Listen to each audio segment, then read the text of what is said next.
Give me one good reason, baby, come on.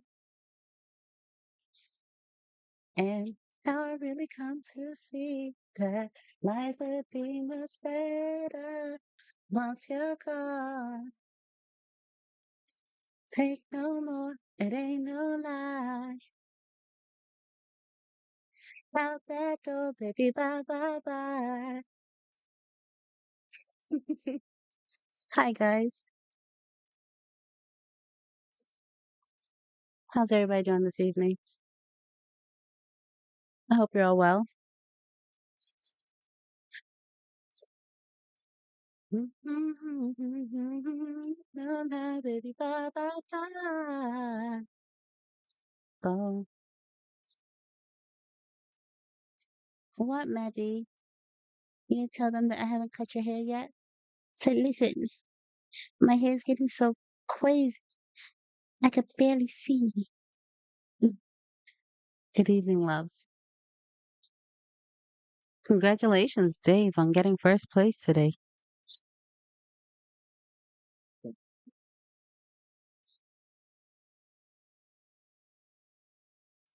Hey, Gamer Mama.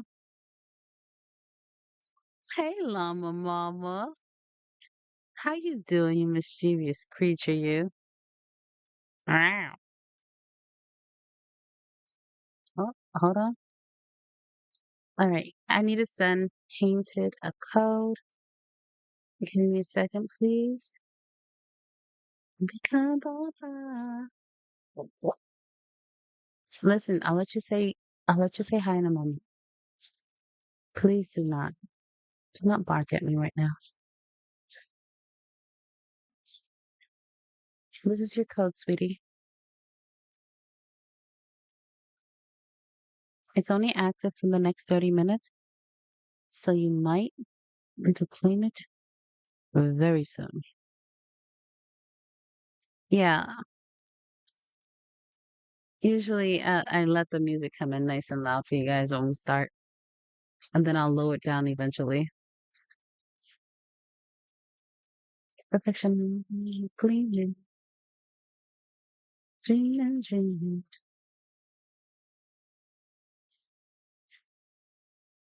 Let me love you dawn this evening. Love you, love you, love you. Thank you for letting me know. Paint it. Let me know if you were able to get in. Um, I don't know if Evil Druid is out there, so I'll wait for Evil Druid to show up because I believe Evil also needs a code. Oh. Are you barking at me, young lady? No, don't bark at Mama. All right, guys. So this chapter that's coming up, the chapter that's coming up for hello, for the Last Magician is much larger and it's longer than the ones that we've been reading previously.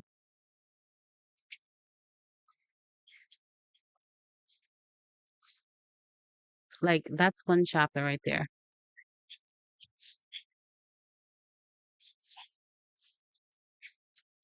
So we'll read chapter 25, and I think that's all we're gonna do.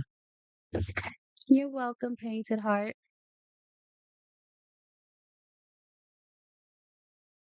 I'm down for breakfast food. Just need to know what I need to join. Listen, you don't have to bring anything with you. It just has to be in your storage. And once you come over, we'll get to cooking. So that's why I wanted to get the whole like focus food out of the way first before I jump into the tavern because y'all already know. I'm like just a little bit addicted. Everybody, before we get started, I asked if you wanted me to decorate just a little bit in the background. Now, I'm not spooky, right?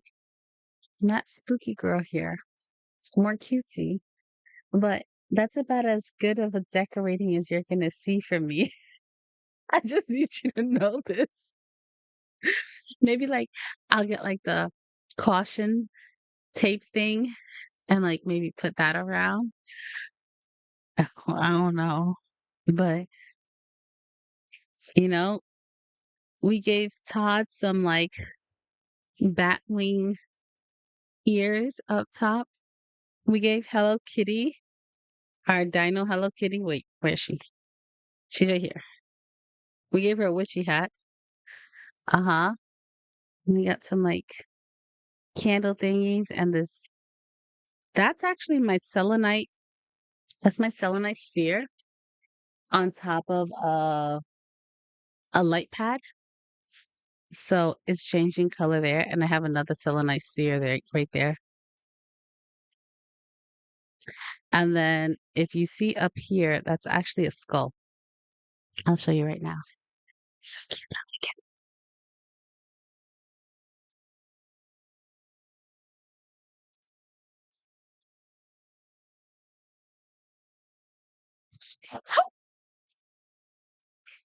cute.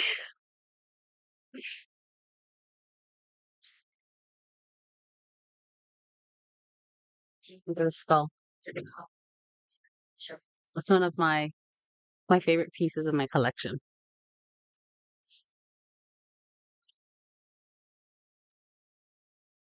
You see that? Tell me that skull isn't gorgeous. This is part of my gem collection, by the way. So this is my skull. I'm in its sockets. Hey. Hello, Raider Mom. Hi, Raider Mom Kathy. Welcome in. I was showing them that like I'm not super spooky, but I can be cutesy spooky. We'll have our apothecary up here. You see the little bottles. We just started. Welcome, Raiders. I hope that I hope that your raid was amazing. I mean, your stream was amazing, and thank you for the amazing raid. Yeah, Raider Mom.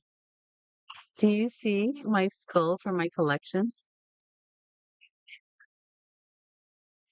Oh, what did you do on stream? Let's get a shout out for you, sweetheart. Give me a moment.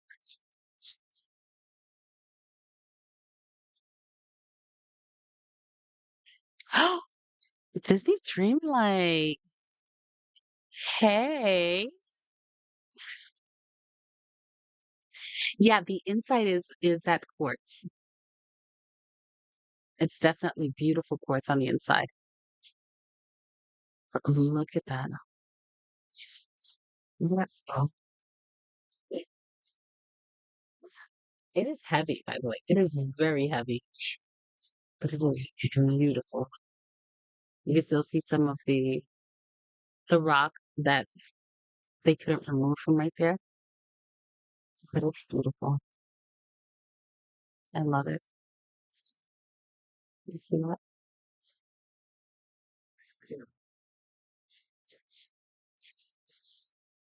I love it. It's awesome. So I added some of my gems because to give it the whole witchy vibe. And so the two glowing ones, the glowing spheres, are actually selenite spheres, and that's actually a crystal flower. So what they really do with the crystal flower is that they take the also no.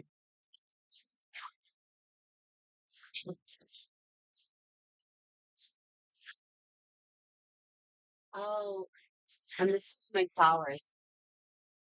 This is another. Oh, you can't see it from there.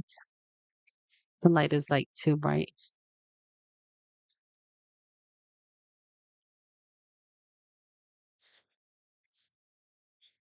So that's one of the other towers. That light is like really hitting it and it's like washing it out completely. But you can see it there.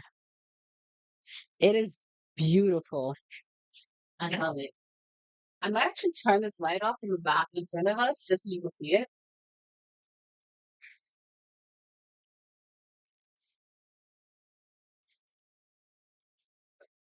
And this one's a crystal.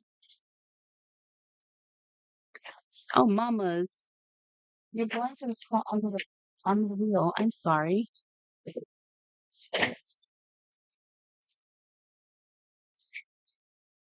So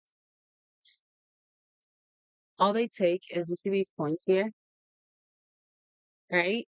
In order to make this look like this, I have pieces that look kind of like this, but not like this naturally.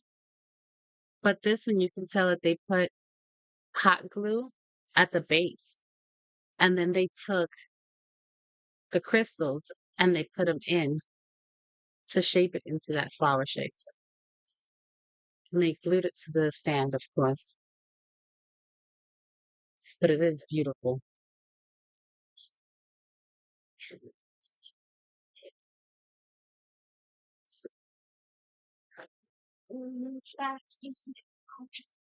And I have a cauldron here, and the cauldron has smoke coming out of it, but you can't see it.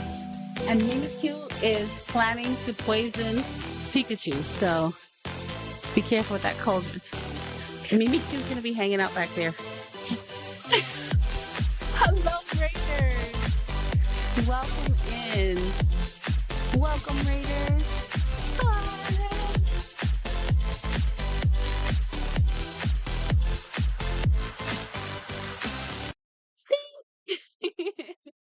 Hi. Both Mia. Hello. Beautiful. Oh, welcome, and thank you so much for the beautiful follow. Well, we're just getting started. What were you doing today? How was Fortnite? Oh, okay. All right. So my nephew is obsessed with Fortnite. My two other nephews used to play Fortnite like crazy. I've tried it. Wasn't quite my thing, but who knows? Maybe one day I'll try it again. It is chaotic. And it is a little too much for me, but I do like a little chaos. I like fun, silly chaos. So we've recently been hardcore playing Bronzebeard's Tavern, and it is free to play on Steam. Free to play on Steam. And it gives you like Played Up meets what's that other food game? Um Jeez Louise. It's on the tip of my tongue and I can't remember it. Uh Overcooked. It's like Overcooked meets Played Up meets Dungeons and Dragons. It's the best way I can say it. You play as dwarves running this tavern, and it is pure chaos. It is absolute pure chaos. And you serve the dwarven king. You serve the druid, the gnomes, the kobolds, the goblins, the ogres. Oh my goodness. It is it is so much fun. And it is a lot of chaos. But I hope that you had so much fun. Yeah, we're gonna play it later on today because I am just obsessed with it. But tonight, what we're doing first is reading time. Then we're doing paleo focus food so that we get all of our people who need focus food, their focus food, and we get that out of the way. And then we're gonna jump over to Bronzebeard's Tavern, and then we're gonna delve back into some cozy games. But yeah, that's what we have planned for today. You got in as I'm like debuting our quote unquote spooky section. I'm not a spooky girl. I don't know how to do spooky. I can do cutesy. Yeah, I don't know about spooky, but I can do cutesy. Fun fact. My grandma She's spooky. And I'm gonna leave it at that. She was spooky, shall we say. Yes. You take that how you want to take it. For Granny, yes. There was no hiding anything from Granny because she knew everything. Everything. You didn't even have to say anything. She knows. Mm-hmm. It, that's as much as I'm gonna say. She knows she knows. I know she knows exactly. Like she knew you were gonna do something before you even did it. She'll even warn you that you're gonna do something before you do it to try to help you out, but you're gonna do it anyways. And then she's just gonna look at you and be like, "Come here." She she would warn you like months in advance. She'd months in advance, and you still do the stupid thing you shouldn't have done. Oh yeah, grandma was well known. She was very well known in her circles. Hmm. Um, she was more than just psychic. Let's just put it that way. So, but she was my grandma, and I love her so much. Hmm. She's got the power. What power? The power of voodoo. Voodoo, you do.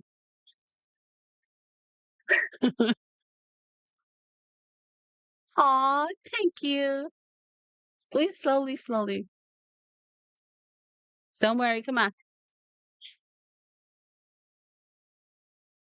We did this.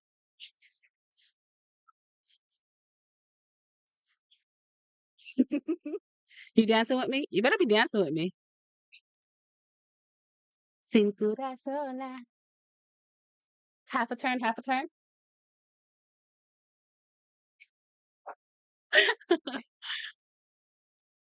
Mueve la cabeza.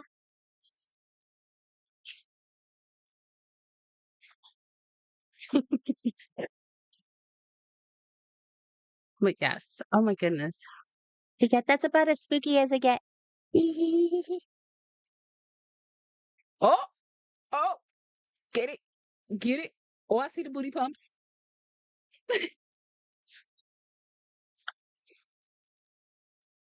Oh, you got the moves. You breaking it down. You're like, that's like when Uni breaks out her unicorn. She's like, mm, mm, mm. Twerking time.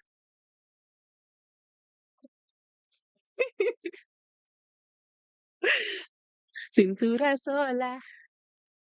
Half a turn, half a turn, half a turn. Shake it, shake it, shake it.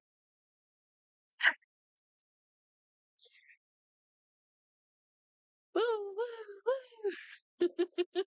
Oh, get it, get it, get it, get it. Oh, jam session. Boy, boy, boy.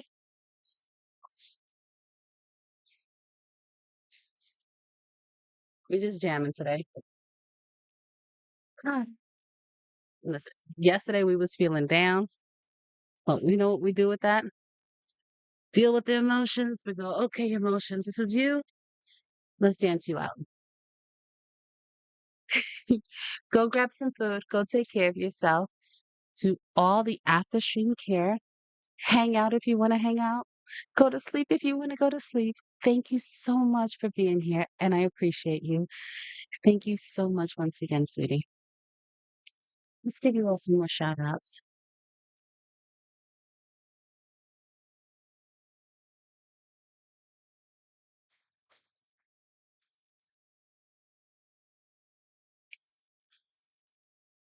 Uh-oh. Um, huh, huh. All right. So this is the time. as we're getting into stream, where I open up the floor for all of you to let us know how you're feeling, how your day is going, how your day went. Um, if there's anything you need to like talk about, you need to reach out about, this is your time. And just sending you all hugs and love. As for me today, I've chosen to be a happy, healthy person, smiling and dealing with my emotions. That is who I am today. Um, because we know we all have different things going on. And if I can't change something, if I can't do anything about a situation, then why am I going to sit here and drive myself crazy about it? Right? That's all I can do. So now I wait 3 weeks to talk to the doctor and, you know, we move on from there. In the meantime, I'm going to live life happy, healthy, and just being me. So I tell you all, if you can't change a situation, if you can't do anything about a situation, don't drive yourself crazy about it. Take each day as it comes and live the best life you can each and every day. That's all you can do. Continue to be amazingly, unapologetically you. Right? Absolutely. You are absolutely right. We all battle every day, and we never know what anyone is going through. And that is why one of the biggest things that we promote and we encourage here is kindness. Kindness to others, kindness to yourself, because we never, never know what anybody's battle is. Like you all see me here each and every day, and I smile and I laugh. And there are times when I cry, and there's times where I'm here with you guys. But you have no clue what's going on once these cameras are off. You don't know what's happening behind the scenes. I'm an open book, and I tell you guys everything. So y'all already know I have a whole bunch that's happening right now, and I'm worried about a whole bunch of different things. But you wouldn't know it looking at me. But that is the battle that I'm dealing with inside. Well, not every day. All right. I need times off. I need times to restore my energies, to come back to you guys and be able to be like, hey, I'm crazy and wacky and hello. You know, I can't be here every day, Dave. I can't. I mean, I could, but you're not gonna get the best of me each and every day.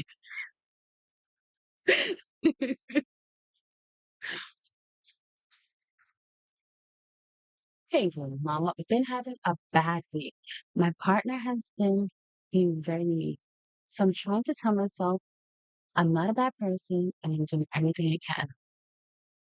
Do not blame yourself for the ways others treat you. You cannot control what they do, but you can control what you do. And it is your partner, and I will encourage conversation, speaking to one another. Communication is key to finding out what's going on and also getting a much deserved apology because you shouldn't be being mistreated and nobody should be mean to you ever. That is not okay. You remind them that love is kind. Love is not mean. Love is not love is not boastful. Love is not cruel. You remind them that love is kind and you treat your partner with kindness and love and respect and appreciation. Okay? Love you.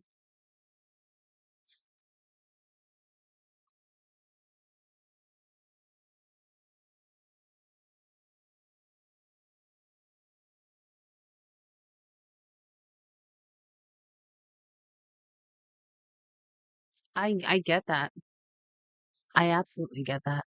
But you never ever blame yourself for the way someone else is treating you. You are not the one at fault there.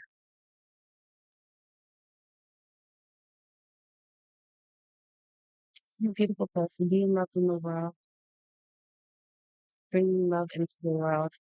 You are, and we love you. I look forward to when I can hop into stream and hear the wonderful things you have to say and hear now, oh, Kima, Mama, you are so sweet.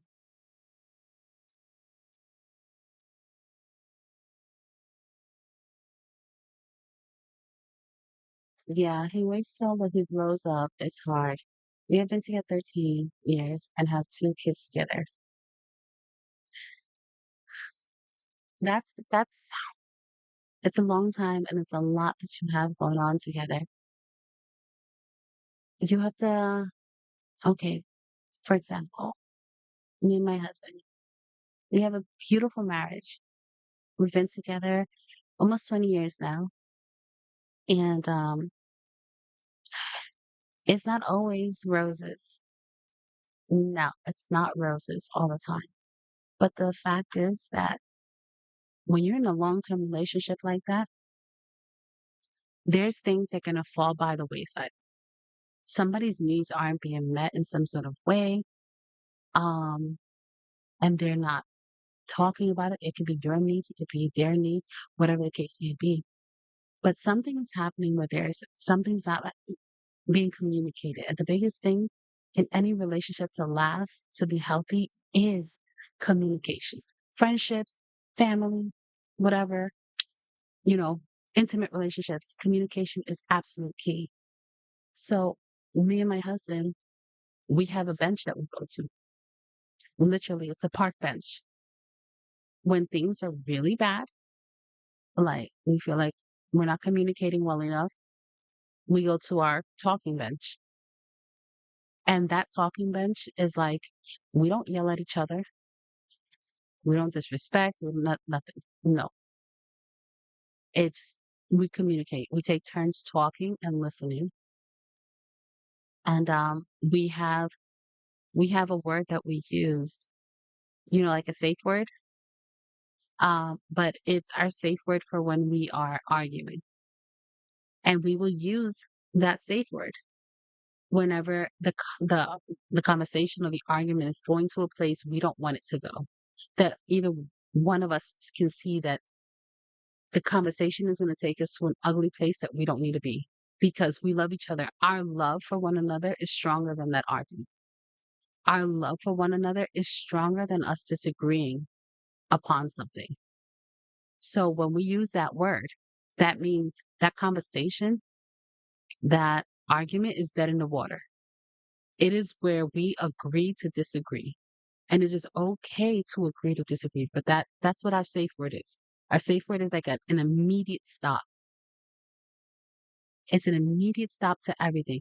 All anger, all anything that you felt in that moment is gone. That's it. Because we've come to an agreement that our love is stronger than any argument, any disagreement that we can come, that can come up. We use that word, everything stops at that moment. And it's us saying, okay, we agree to disagree, and I will handle things on my end, you will handle things on your end, and that's it. No words are spoken, but that is the understanding that comes from using that word.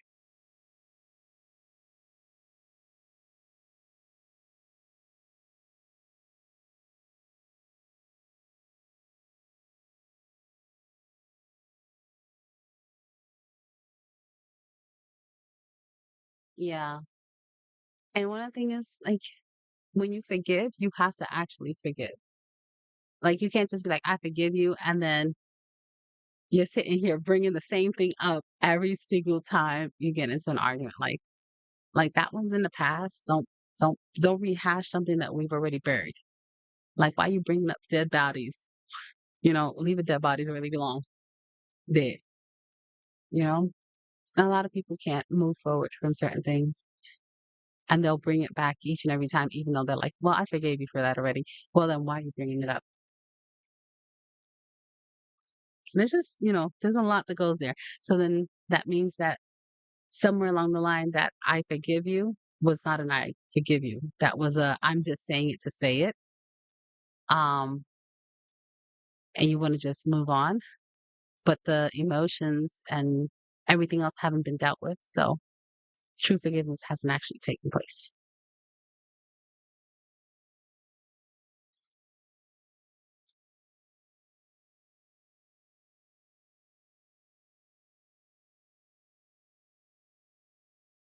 I hope something in my rambling helped. I hope something along the way helped. You can take from that whatever you take. I'm s- I'm sorry if none of it made sense to you or if nothing helped anyone out there, but these are things that help and work for us here. Um, yeah, absolutely. I've worked very hard this last year. I'm proud of myself. And it's something I haven't been able to say my whole life. I just have to keep moving forward and not let his words hurt me. You worked very hard. And if you can tell yourself you're proud of yourself, then you are doing what you need to do for you. And he should not be saying hurtful words towards you at all. And you need to let your needs be known. Like, listen, that language you're using, no longer allowed in our relationship. Because you know what? Those hurtful words, they shouldn't have a place. They shouldn't have a seat at the table with us. We've been together too long. We have two beautiful children. This is not okay. This is not the way we should speak to one another, and this is not the way the children should ever have to hear us speak to one another because they should know what it is to be loved and loved truly and beautifully. Oh, thank you for the hydrate. I'm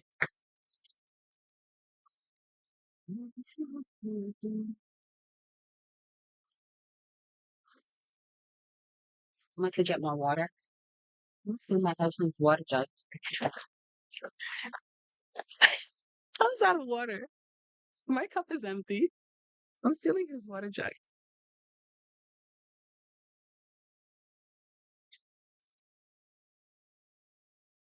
Mm. Oh, I have to do this real quick.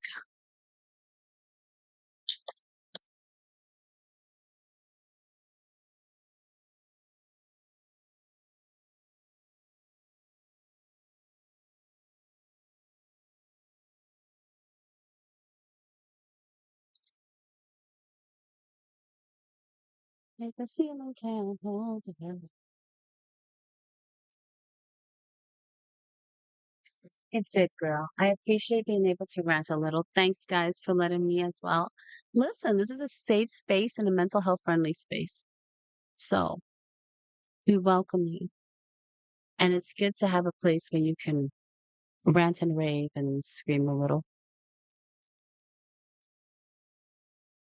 I couldn't have a partner that gets mad at me or is rude because I'd go back at them. My mouth would get me in trouble. Anybody that pisses me off. Yes, I will definitely do a reading for you. Okay, Gamer Mama, I need you to pick a card, top, bottom, middle, or you can tell me um top 13 down, 15 down, whatever the case may be. Or you can say bottom, 20 up, whatever. You just have to tell me exactly where you want the card pulled. Nine, seven from the bottom. All right. Mm,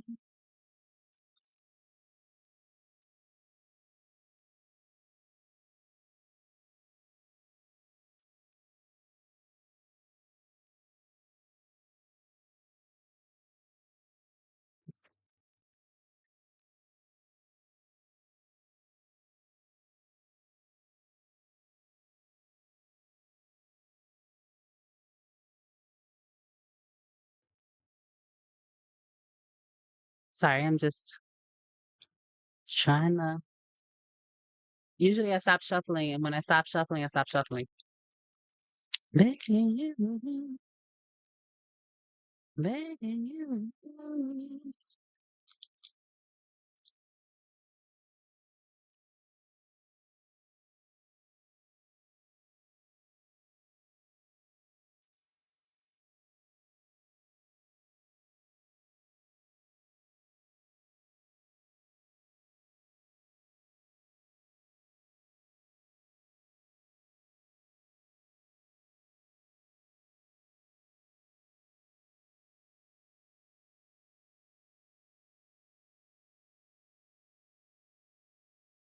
Okay. 7, you said, right?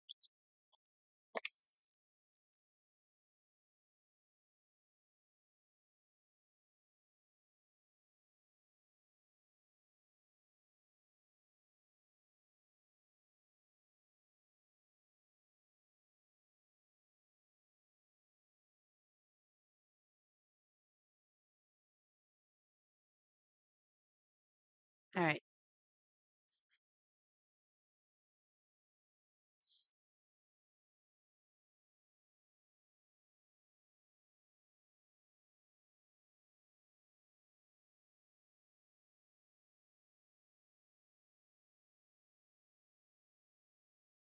You can continue your path to the better version of you that you see as long as you believe in you.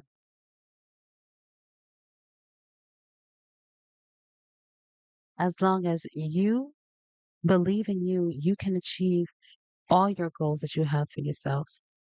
You can continue to be amazing and continue to develop yourself in the way you see fit as long as you believe in you. Your card for today is you can if you think you can.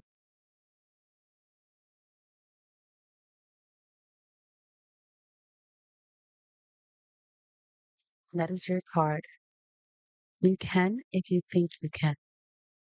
Don't let anybody's doubts, don't let anybody's words keep you from being the version of you that you see in your mind. You want to be that strong, independent, amazing person, thriving, being successful. You see that all in you. Embrace that version of you and allow yourself to become that version of you. And don't give anybody an inch to try to sway you otherwise. You can if you believe in yourself. You can if you think you can.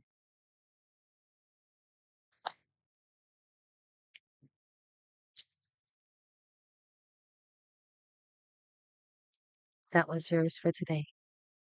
Thank you, Dave, for redeeming that daily inspiration for Gamer Mama.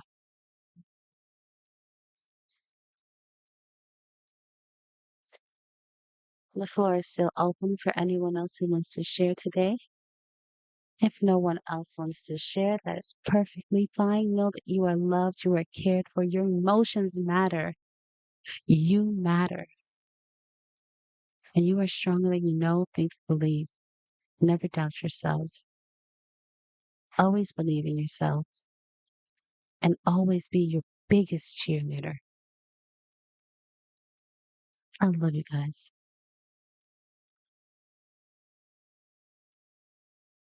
I'm going to go ahead and get us ready for chapter 25 of The Last Magician. Know that you can take the time to share with us at any point during stream. Just know that the beginning of stream, this time that I open up for you guys, that is like the absolute time that I just set aside for you guys to like be able to like share if you feel like sharing, if you want to open up. Um, and it's just like that individual attention before I get into anything else that distracts me.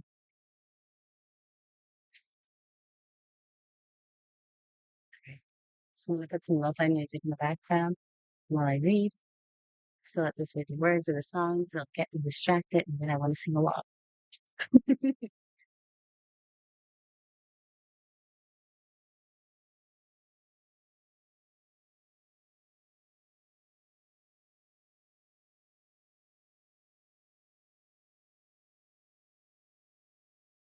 Hi, Phantom. Phantom, you gonna be a dwarf with me tonight?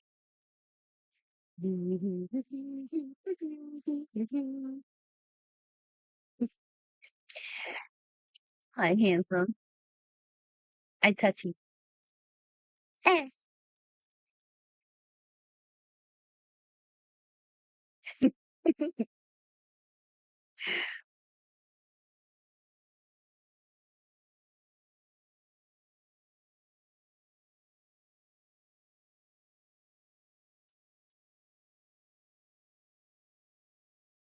Normally,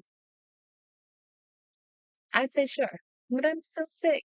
I have a headache. No, no. Oh my God. So, check out how I found out that a great way to relieve my headache is to dip my feet in hot water. Okay, so you're all like, what the heck does dipping your feet in hot water do for your head? Well, headaches, right? Migraines, they have to do with the vessels expanding and everything else, right? So when you dip your feet in hot water, your blood vessels they dilate. So it brings more blood down to your feet, which reduces the pressure in your head, relieving your headache. Wild. I told my doctor that I did that, and she was like, "Yeah, good." I was like, "Okay, I'll keep doing it." It's the only thing that's giving me a little sense of relief. So, like, you have to like do it like the water as hot as you can handle it, and then just keep your feet in there. Okay, I just stand up and just hold on and just keep my feet in there, and you will start to feel the headache start subsiding. And you think that you're going crazy because it's like, no way is my feet in hot water helping my head. Apparently, it does. Wild, but it does. And you had to see me standing there with my foot basin at the floor, hot freaking water. My head was pounding. Like I just couldn't get this headache to go away. And I put my feet in hot water and tell me how my headache started to subside. It was crazy. Oh no.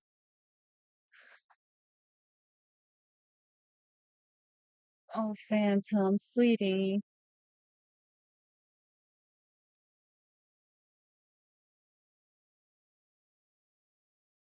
That sucks. I'm so sorry, sweetie. Let me get you an air purifier for your room.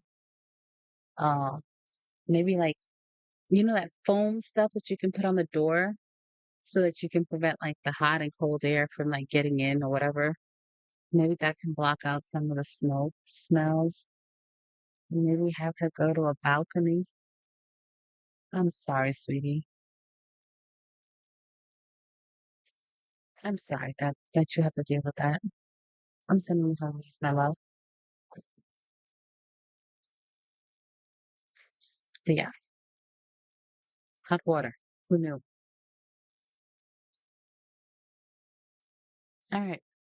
We're going to start reading chapter 25 because chapter 25 is quite long. Let me get comfy.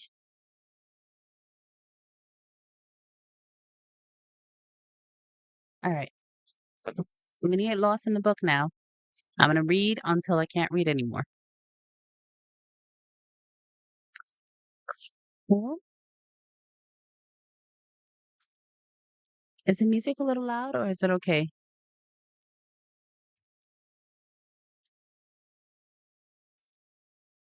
Hopefully, music is fine. Not too much. Classic misdirection. You hardly hear it. It's fine. Okay. I was trying not to like have it too loud. I want it to be like just like a little whisper in the background. Classic misdirection. Wallach's Theater. Last we left off, remember, on chapter 24, um, Nibs was inviting Esther to go see a show because he wants to introduce her to the guy that they've been trying to recruit. This is the same guy who kissed her at the Haymarket, guys. Let's not be confused, okay? We know this because we've already read all the in between stuff. Just that Esther doesn't know that she's about to go meet him, the guy who stole the kiss. Yes. Classic misdirection. Walk Wallach's Theater. Tough crowd tonight, Evelyn said from behind Hart's shoulders as she watched Julius Tannen's monologue fall flat. He didn't bother to look back at her. He was too busy counting the empty seats in the house. Shorty was right. Things weren't looking good. First, the audiences had poured in to see his act. The entire city had been talking about the miracles he had accomplished on the stage. But the city was only so big. It didn't matter how amazing the effects he presented were. Oh, sorry. After a while, everyone had seen them. He needed something new. Better he needed better he needed to get out. Any second any second now. They're going to start throwing fruit, he muttered, disgusted. I bet you thought you'd escape from all that when you moved uptown. A smile curved in Evelyn's voice, but there wasn't any warmth. Just goes to show, even the polish of the upper crust only, oh, sorry, even the polish of the upper crust only goes skin deep. She moved closer and lowered her voice. We missed you last night after the show. Hart doubted that very much. 20 minutes in, they all would have been too numbed by the night wine, to care about anything but the next pour. Still won't tell me who you ran off to see? She purred, resting her hands on his shoulders and looking up at him. Her eyes were soft, the pupils large and unfocused. Frowning down at her, Hart wondered suddenly what had made her start drinking so early in the day. But then he realized he didn't really care. It wasn't his place to care. He knew where caring got you. Hart shrugged off her hands. No, no one important. He didn't need anyone asking questions about his meetings with Jack Crew. It was bad enough that Nibsy Lorcan was following him again and cornering him like that in the park. It didn't bode well. If Dolph Saunders had an idea of what he was up to, but there couldn't be any way for Dolph to know. Hart had been too careful, or so he hoped. He tilted his head, stretching his neck as he tried to loosen himself up. The city had felt almost claustrophobic lately, and the events of the night before hadn't helped anything. And not being able to have a proper meal since the girl had assaulted him, Esther, well, that had only made things worse. The act on stage was getting a signal from the stage manager to wrap things up. So Hart took one final look at himself in the small mirror on the wall and fixed a smudge in the coal beneath the right eye as the orchestra trilled the notes that cued his entrance. Beyond the glare of the footlights, the sparse crowd rustled discontentedly in their seats as he took the stage. The faces in the audience were frowning and clearly impatient to see something worth the price of their 50-cent ticket. He didn't he hadn't planned anything new, but it was too late to do anything about that now. Ladies and gentlemen, he called, letting his voice boom over the theater as he settled into the persona he'd perfected for the stage. I have traveled far and wide to learn the occult arts, the, the hermetical sciences. Today I bring you evidence that we mere humans might converse with the divine, and that the divine, he said, flourishing his hands to ignite the flare palm there, might converse with us in turn. The ball of fire burst from his palm, hovered for a second in the air, and then vanished. It was a simple enough trick, but it did its job. An interested murmur rustled through the house as a stagehand rolled out a table filled with props. Do not be alarmed, he said, taking up a pair of steel hoops large enough to fit over his head. This is not the magic of old, wild and untamed, capable of seduction and destruction. There is no danger here. He called, manipulating the rings so that they locked together, came apart. For my powers come not from the accidents of birth, but from the careful scientific studies and practiced skill. Because I have devoted myself to the mysteries of the occult science, the powers I demonstrate have no command over me. With a flourish, the hoops seem to vanish. Instead, I bend them to my will. He finished plucking a hoop out of thin air, making it materialize before the audience's very eyes. The house was silent now, all eyes watching and waiting for what he would do next. Rich or poor, every audience was the same. Some might dismiss tales of the old magic as nothing more than legend. Some might fear its existence still.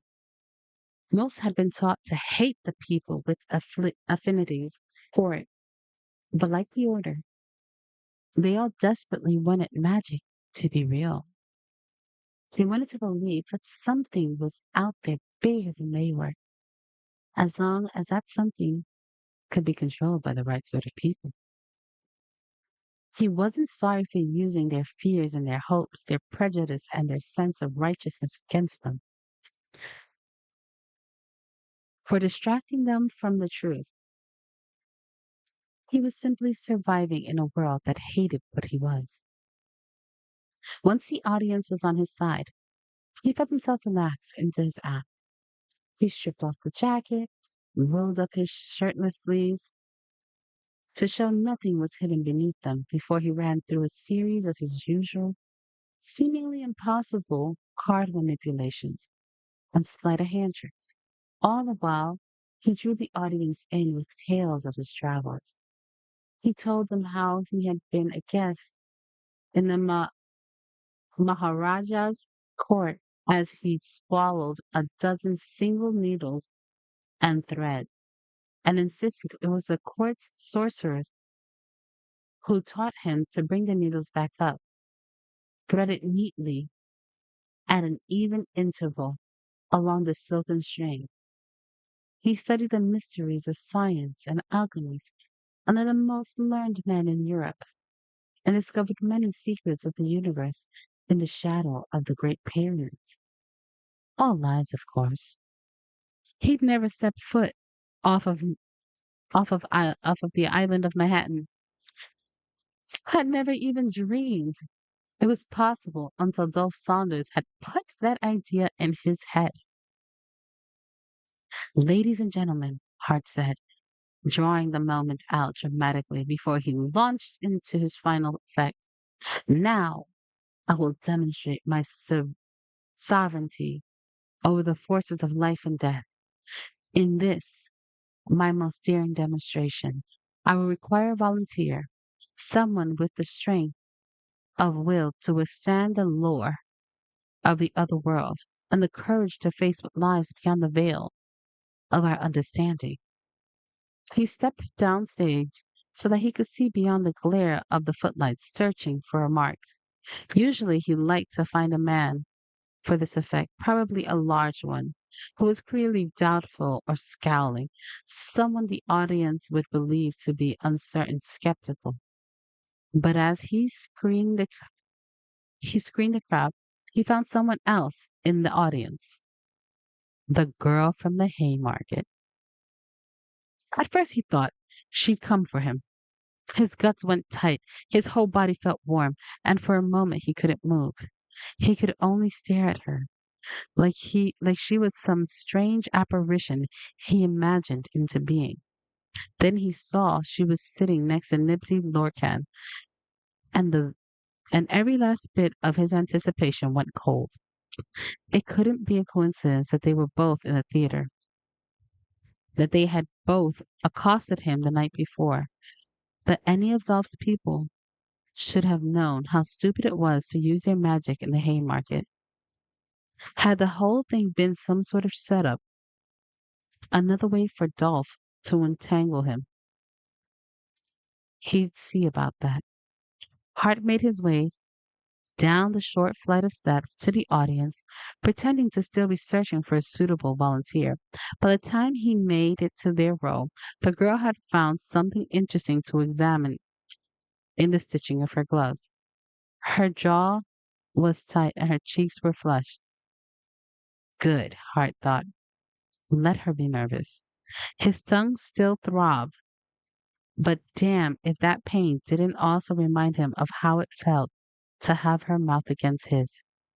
How for a moment, when he when she had seemingly seemed willing to return the kiss, he felt a kind of dizzying freedom the part of him itched to have again, which just meant to which just went to show how dangerous she was.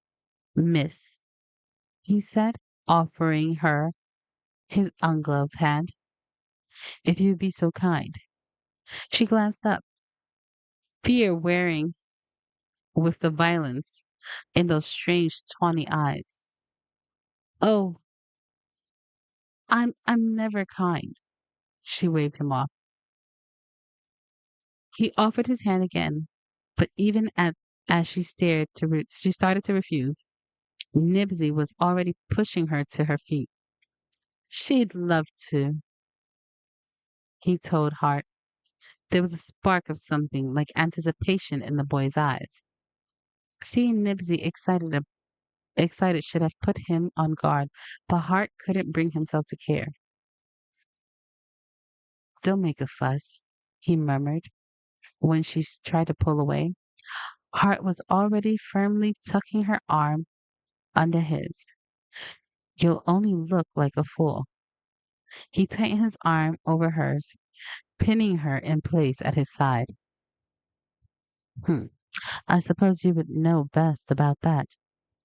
She gave him a smile that was all teeth, seeing how you've made an art of it.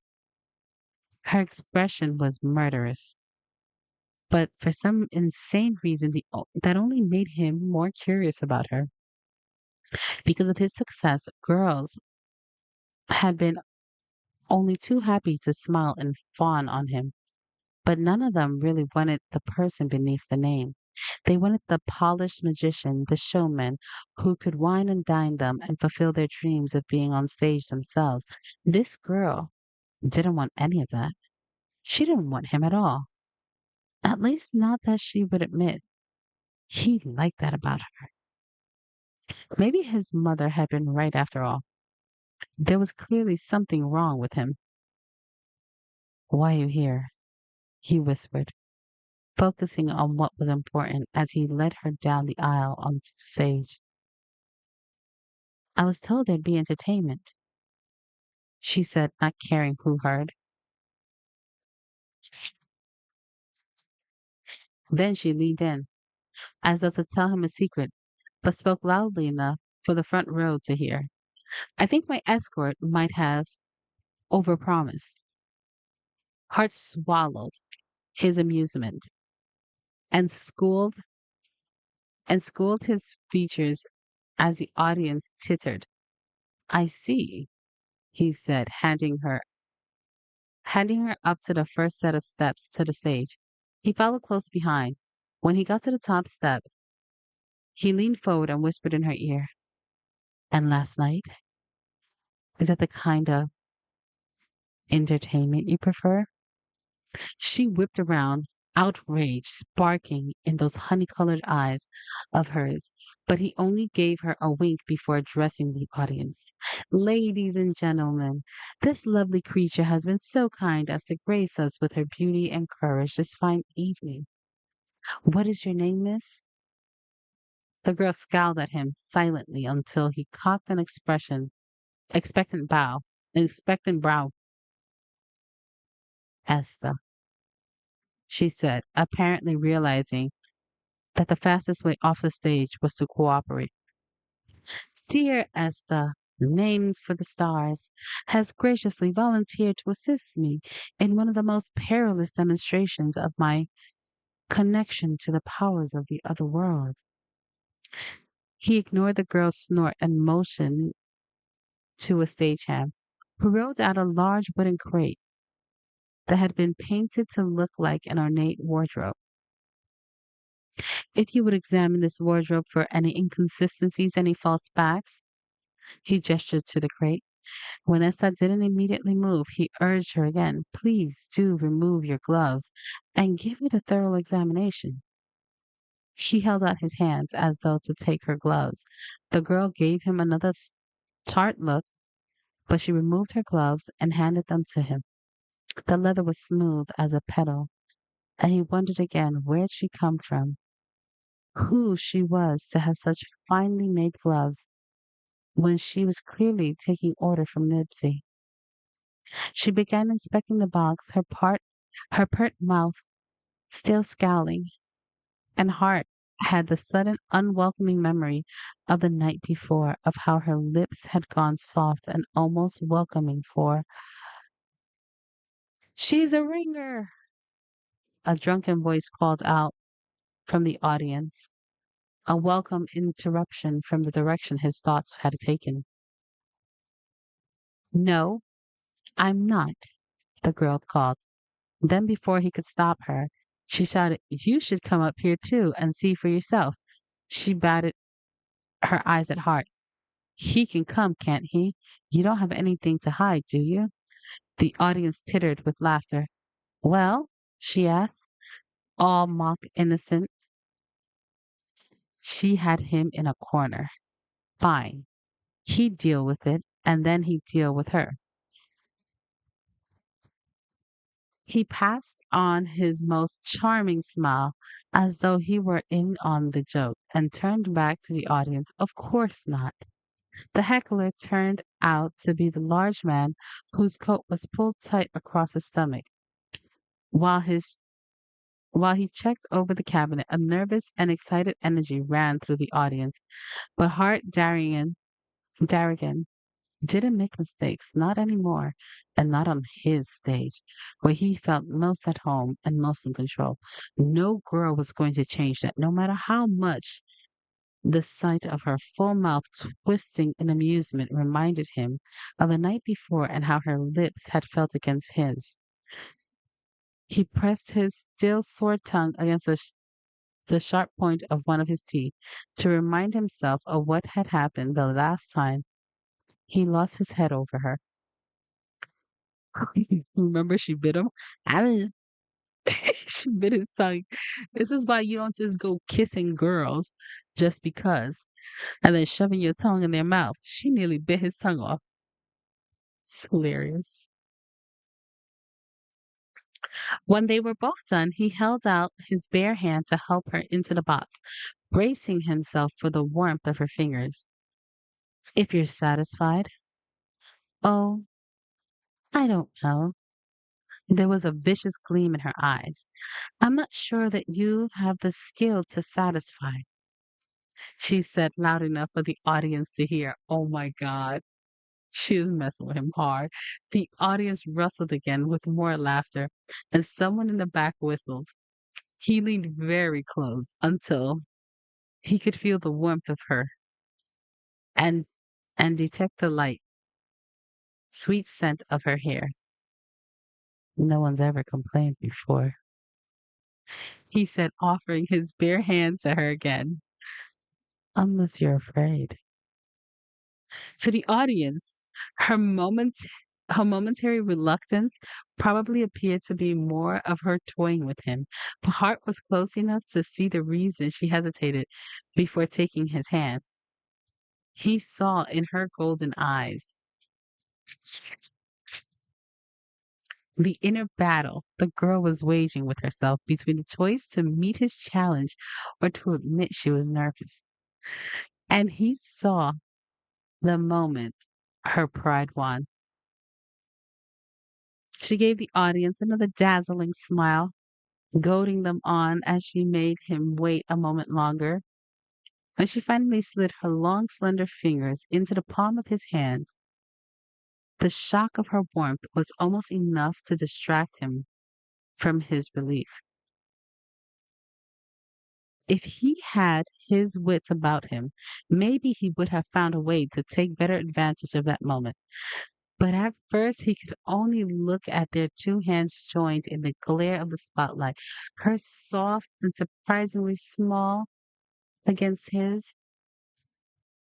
Well, she asked, glancing again at the audience, and now she now held in the palm of her hand. You did promise satisfaction, did you not? The heckler, who was still on stage with them, let out a loud, braying laugh, and the audience rustled again. But this time, he fed on their amusement, used it for what came next. He lifted her hand, presenting her to his public. The lady will now put herself at my mercy, at the mercy of my power, of the power of the universe around us, powers that I control, he said dramatically as he led her towards the open cabinet. On my command, she will disappear from this world and travel to the other world beyond until I call her back. He looked at the girl then, and her tawny eyes were still laughing at him. But when he squeezed her hand gently, pushing his own power through himself, through the fine softness of her skin, those eyes went wide. She looked down at their joining hands and whispered a single word. It was a kind of curse that most well bred ladies had never ever heard, much less use. Maybe later. Oh, I know what she said.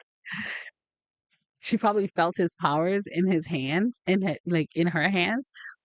And like when he pushed her into the box, she probably went, she dropped the F bomb.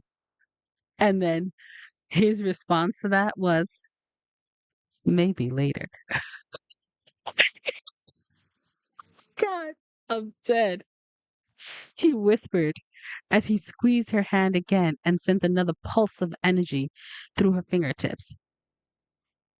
He helped her up into the cabinet, relishing the way her brow furrowed in confusion. Enjoy your trip, he whispered, so the audience couldn't hear.